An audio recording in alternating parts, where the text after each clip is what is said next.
Good evening. I'm Sue Stevens. And I'm Patricia Sutherland. Welcome to tonight's edition of Nearly News. Our lead story tonight, an Oakland University professor was arrested this afternoon for embezzling. Authorities say that Bob Parent, who teaches television production at Oakland University, also works at Art Van Furniture, corporate headquarters, ordering audio and video equipment. Apparently, Mr. Parent has been diverting funds and equipment for his personal use. There is over $100,000 in cash and merchandise currently unaccounted for. Patricia? Thanks, Sue. In other news, a leading researcher in California said today that UFOs are responsible for a U.S. warplane disappearing in December of 1945, and that it is now entombed in ice 6,000 miles above the Earth, directly over the Bermuda Triangle. Ufologist Wesley Bateman says that the plane is reported missing December 5, 1945, 3 hours after taking off for a routine training mission, and that a plane sent out to search the area also vanished. Bateman believes that the bombers damaged a UFO, knocking it into the ocean, and that when it came out of the water, it created a vortex that sucked up a lot of seawater and the bomber along with it.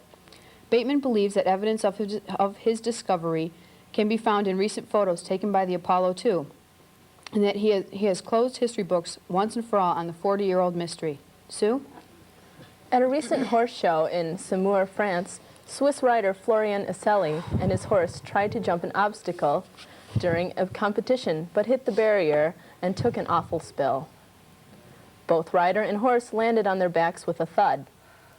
Fortunately, Iseli suffered only minor injuries and his horse was unharmed.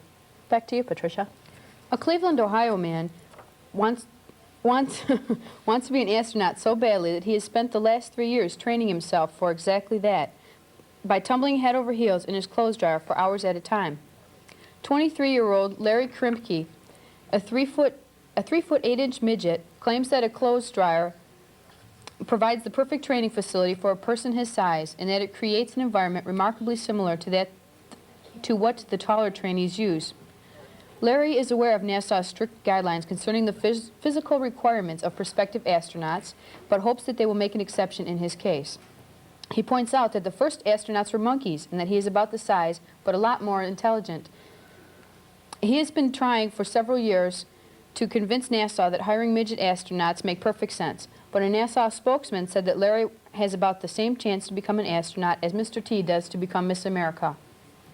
A hardened criminal who was serving time in a Northern England prison escaped from his cell using witchcraft.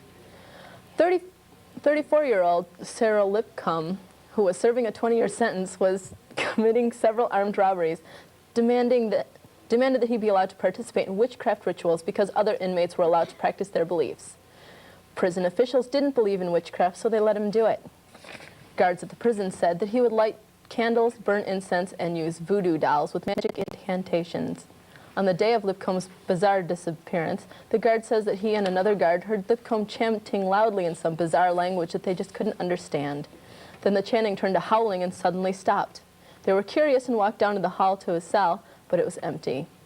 They checked inside under the beds and looked over for any sign of escape, but there were not any. The guards contacted the warden immediately, and a search was made of all cells and areas where he could have possibly escaped. Officials at the prison are baffled, and Cyril Lipcomb remains at large. Have you been kidnapped by aliens? Well, you're not alone. Dozens of people, lawyers, businessmen, police officers, and military personnel regularly attend group counseling meetings conducted by Bud Hopkins in New York. Hopkins, who has written 2 books on the subject, told the New York Times that the meetings attract about 20 abductees a week, and that the abductees are veterans of trauma. He described the experience as a severe, nightmarish thing that none of them wanted to happen. Some are in awe, some are bitter, others are ashamed and question their sanity. The abductees usually report that they are carried off by beams of light to spaceships where they are given physical examinations by eerie gray creatures. The aliens are described as small beings with large triangular heads and black eyes. Well, that's it for tonight. I'm Patricia Sutherland. And I'm Sue Stevens. Good night, and see you tomorrow on the next edition of Nearly News.